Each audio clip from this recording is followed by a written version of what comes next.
Hello students and welcome back to Creative Engineering.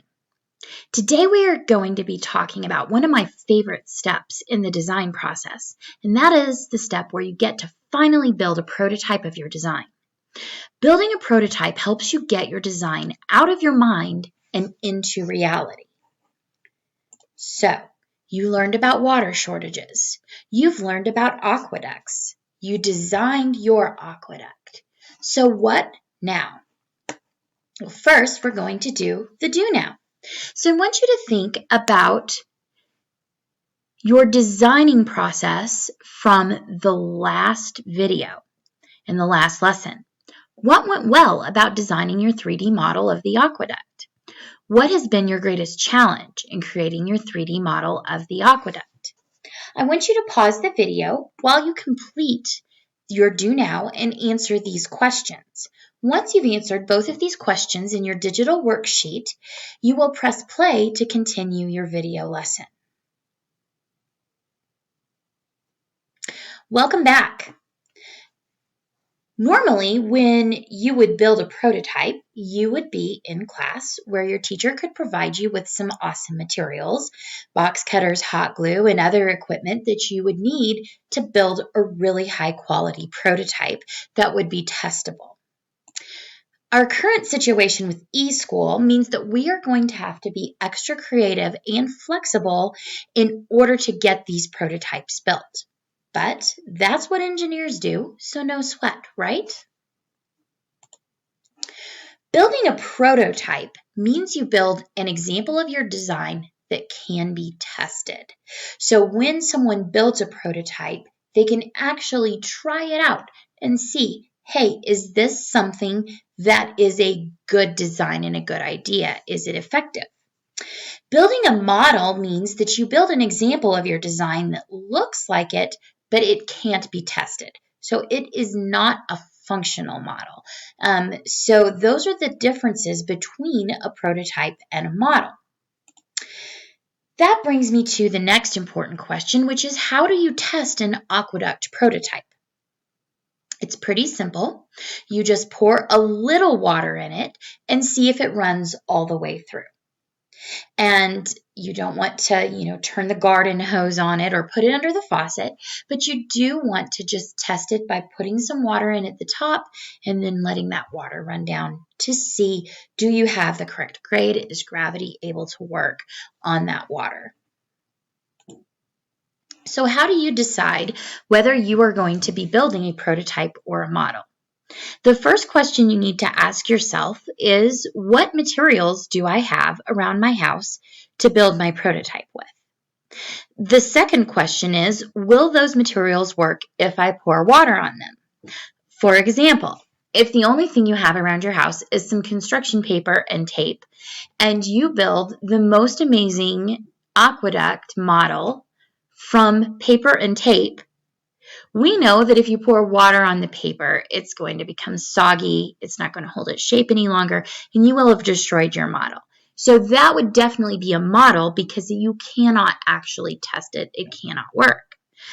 By contrast, if you had some paper or plastic cups and you cut them in half and you used those to make your tunnels and trenches and things like that, you could pour some water through them and carefully test it.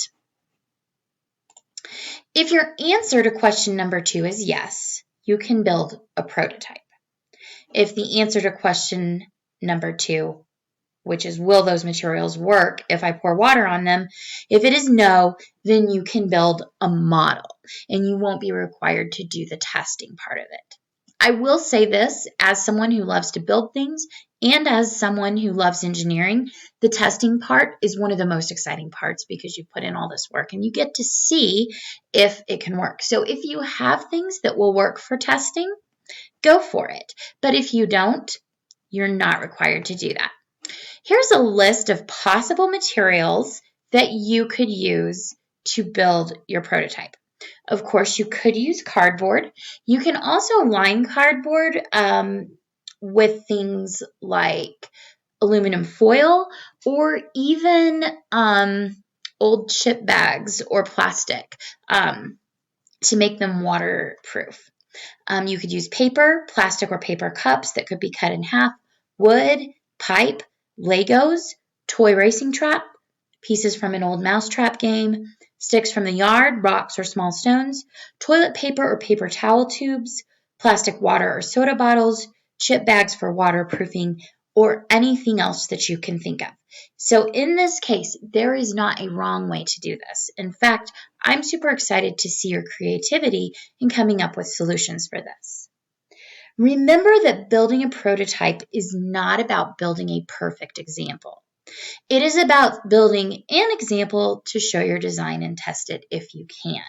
If you were to actually be producing this, there would be a time and a place to build a more perfect example. But for today, this is simply just getting your design out and into the world. Watch this video about a design company that is designing a toaster, and they're going to show you how they made a cardboard model of their toaster. Do you have a name for it? Toasty interactive toaster.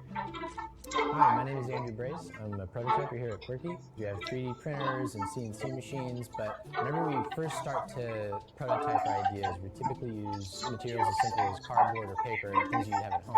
It's cheap and easy to be able to get a sense of size and scale and form, and it's just a very approachable material.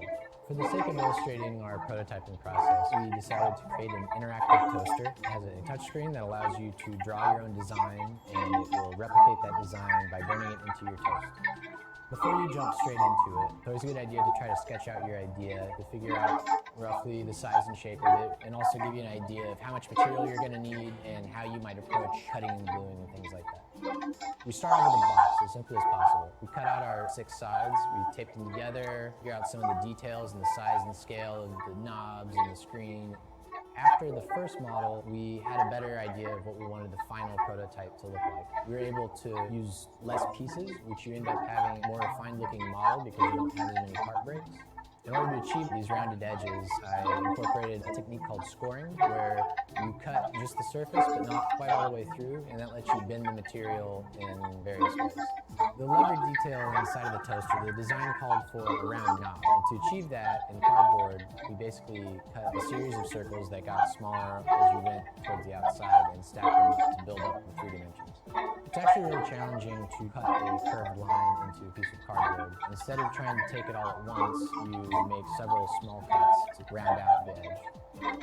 The whole purpose of prototyping is to get that idea out of your head and put it into some sort of format that other people understand.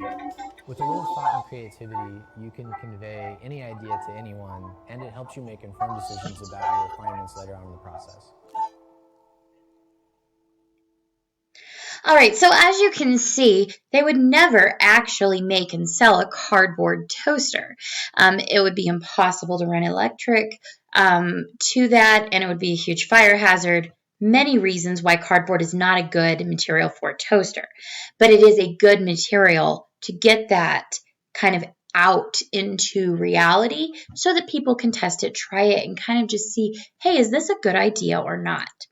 So at this time, I want you to brainstorm some materials that you can use for this project and make a list in your digital worksheet of your supply list.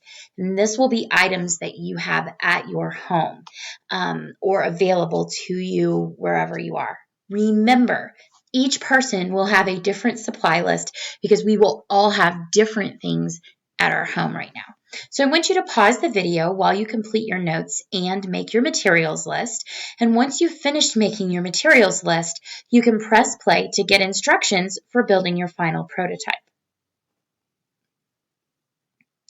Welcome back. I'm super excited to read your materials list and see how creative and innovative you have been with finding materials that you can use for this prototype around your house. It is time for you to start constructing your prototype. There are no rules for this. Again, you're simply trying to make a visual, 3-dimensional, real-life representation of the aqueduct you designed. And you can make it very complex and build all the terrain and things like that, or you can keep it pretty simple. Now, you will need to take pictures and document your process and put it in your digital worksheet. This is how you show that the work is done. Also, these pictures will be very important, as in some classes you may be asked to present your solution and your design. The first picture should be a picture of you making your aqueduct that shows your process. So you can include as many of these pictures as you want, but you must include at least one. Keep in mind that this can just be any part of you building it. And it doesn't necessarily have to have you in the picture, because I know it's hard to take a picture and be in the picture, but show me what you're doing. Number 2, you will need to include a picture of your finished product. This might include multiple views because you might not be able to show everything from one photo, so take as many as you need. I want to point out there's a couple of options that are being shown right here.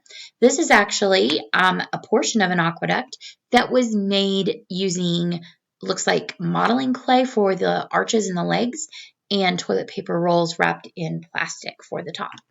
And then here is an example of a cardboard arches set, and they've actually added some grass and things to make it show the terrain a little better. The third picture or video that you need to include is one of you testing it. Please keep in mind that if you are making the model version of this because of the materials that you have on hand and you can't test it because pouring water would ruin your prototype, then don't worry about doing this step. You are excused from this step. So you will take a picture or a video of you testing it. Use the remainder of class today to finish up your prototype or model, and I'm so excited to see your aqueduct designs.